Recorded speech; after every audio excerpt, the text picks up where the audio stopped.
আসসালামু আলাইকুম সকলকে। সকলে কেমন আছেন? আলহামদুলিল্লাহ, আমি ভালো আছি। প্রথমেই আপনাদের কাছে দুঃখ প্রকাশ করে নিচ্ছি যে আমি ঈদের কোনো ব্লগ বা কোনো কিছু আপনাদের সাথে শেয়ার করতে পারিনি। ইভেন কি আপনাদের সাথে শুভেচ্ছা বার্তাটুকু বিনিময় করতে পারিনি। আমার পরিবারে ঘটে গিয়েছে একটা দুর্ঘটনা। আজকে রান্না করতে করতে তাই বলবো। প্রথমে কড়াইতে আমি দিয়ে নিলাম কিছু গরম মশলা আর জিরা ফোড়ন দিয়ে নিচ্ছি।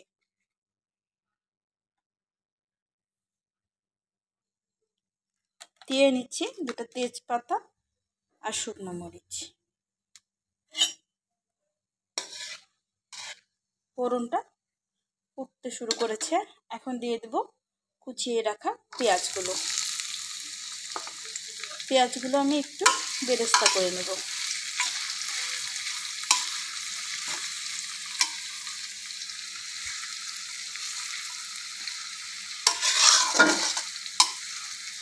রোজকার দিনের মতো কুরবানির দিনটাও শুরু হয়েছিল আনন্দ দিয়ে, কিন্তু একটুক্ষণের পরেই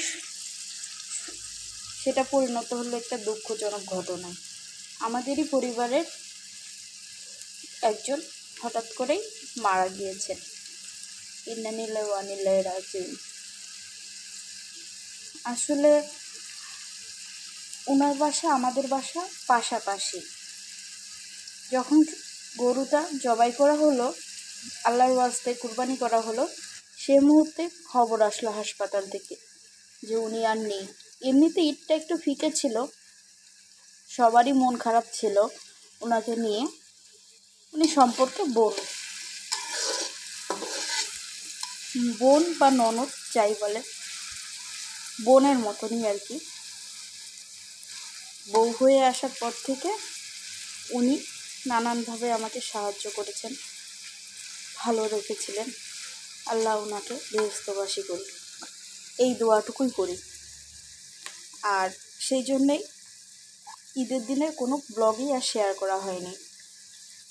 রান্না তেমন করে করাই হয়নি, যেটুকু না করলেই না। আজও তাই করছি, যেটুকু না করলেই না। তবে চিন্তা করলাম আপনাদের তো একটু জানানো প্রয়োজন। সবাই ক্ষমা দৃষ্টিতে দেখবেন, আমার রান্নায় হয়তো অনেক ভুল ত্রুটি হতে পারে।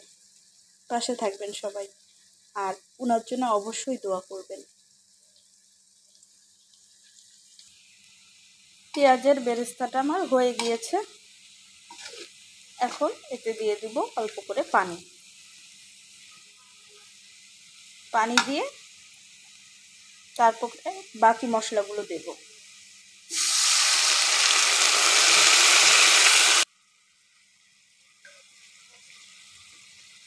দিয়ে দিচ্ছি আদা রসুন বাটা একসাথে। আমি আদা রসুনটা একসাথে বাটি।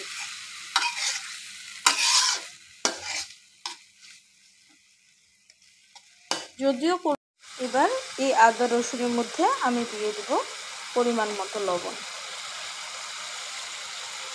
লবণটা আমি একটু কমই দিচ্ছি, কারণ এখানে আমি মাংসটা জাল করে রেখেছিলাম আগে থেকে।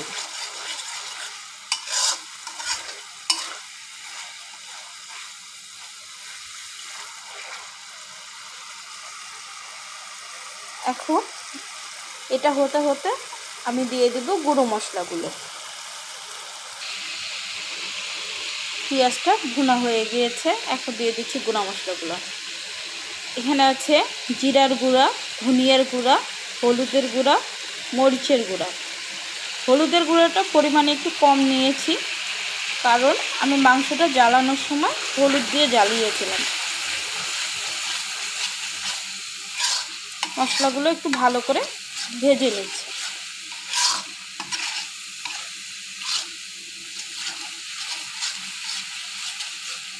তেল ছাড়া পর্যন্ত অপেক্ষা করছি। মশলাটা বেশ সুন্দর তেল ছেড়ে দিয়েছে। এখন এতে আমি দিয়ে দেব জ্বালিয়ে রাখা মাংসগুলো। আমি ঢেলে নিয়ে ফিরে আসছি।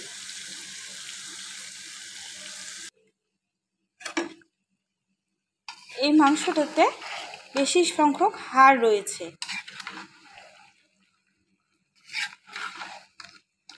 আমরা এইভাবে ঈদের সময় হাড় জাল করে খেয়ে থাকি আলাদাভাবে।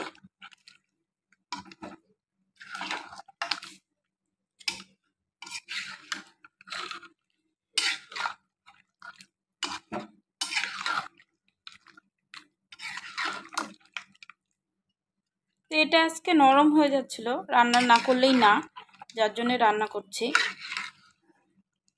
আর আপনাদের সাথে কি শেয়ার করব তাই ভাবছিলাম। আপনারা এইভাবে জাল দিয়ে হাড় মাংসের একটা রেসিপি করে নিতে পারেন, খেতে অনেক চমৎকার হয়। এভাবে যদি শুধু হাড় রান্না করেন তবে বাড়ির সকলেই মন ভরে হাড় খেতে পারবে। আশা করি আমার রান্নাটা আপনাদের ভালো লাগবে। আমি এখন এটা একটু কষাই নেব, কোনো ঢাকা দেব না, কারণ এটা সেদ্ধ হওয়া আছে, ঢাকার প্রয়োজন নেই। দেখুন বন্ধুরা, আমার হাড়টা ভুনা করা হয়ে গিয়েছে। আমি এরকম মাখো মাখো ভুনা করতে চেয়েছিলাম। সবাই আমার পাশে থাকবেন, আমার চ্যানেলটাকে সাবস্ক্রাইব করবেন, লাইক করবেন, কমেন্ট করবেন আর জানাবেন আমার রান্না দেখতে আপনাদের কেমন লাগে।